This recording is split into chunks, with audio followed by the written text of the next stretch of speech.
ସାଧାରଣ ଲୋକଙ୍କ ପକ୍ଷେ ବ୍ରହ୍ମଜ୍ଞାନ ଲାଭ ଓ ବ୍ରହ୍ମ ଦର୍ଶନ ଅତ୍ୟନ୍ତ କଷ୍ଟସାଧ୍ୟ ପରି ମନେହେଲେ ମଧ୍ୟ ବାସ୍ତବରେ ତାହା ସେପରି ନୁହେଁ।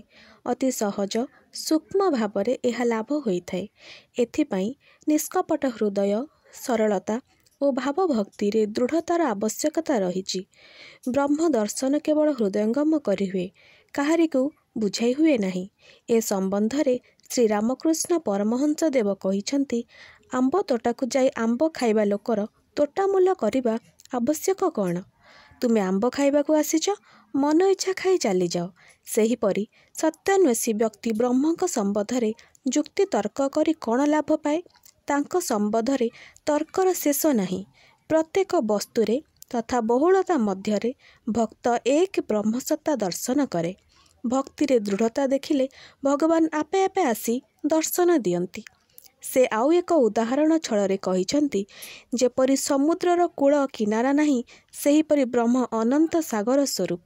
ଭକ୍ତଜନଙ୍କ ହୃଦୟରେ ସେହି ସମୁଦ୍ରର ଜଳ ସମୟ ସମୟରେ ଜମାଟ ବାନ୍ଧେ, ବରଫ ଖଣ୍ଡରେ ପରିଣତ ହୋଇଥାଏ। ଅର୍ଥାତ୍ ଭକ୍ତ ନିକଟରେ ସେ ମୂର୍ତ୍ତିମନ୍ତ ହୋଇ ଦର୍ଶନ ଦିଅନ୍ତି।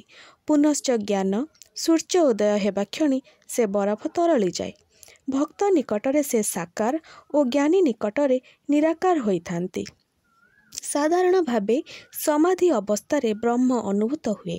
ଥରେ ବ୍ରହ୍ମ ସ୍ୱରୂପ ଦର୍ଶନ କଲେ ଯେ ବ୍ରହ୍ମ ଦର୍ଶନ ହୋଇଗଲା, ଏପରି ମନେ କରିବା ଉଚିତ ନୁହେଁ।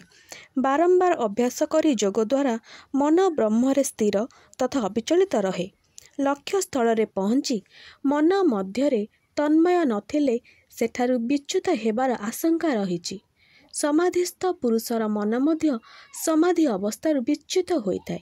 ତେଣୁ ଯୋଗାଭ୍ୟାସ କରି ସମାଧିରେ ସ୍ଥିତପ୍ରଜ୍ଞ ହେବାକୁ ପଡ଼ିବ।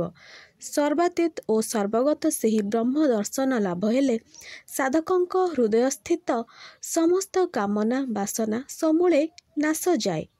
ସମସ୍ତ ସଂଶୟ ଦୂର ହୋଇ ସମସ୍ତ କର୍ମ କ୍ଷୟପ୍ରାପ୍ତ ପୂର୍ବକ ସେ ଚିର ଆନନ୍ଦ ଲାଭ କରେ। ଅଜ୍ଞାନ ଓ ଅବିଦ୍ୟା ହେଉଛି ସମସ୍ତ ବ୍ରହ୍ମର ମୂଳ କାରଣ। ବାରମ୍ବାର ବ୍ରହ୍ମ ଦର୍ଶନ ହେଲେ ଅଜ୍ଞାନ ଅନ୍ଧକାର ଜାତ ହେବାର ଭୟ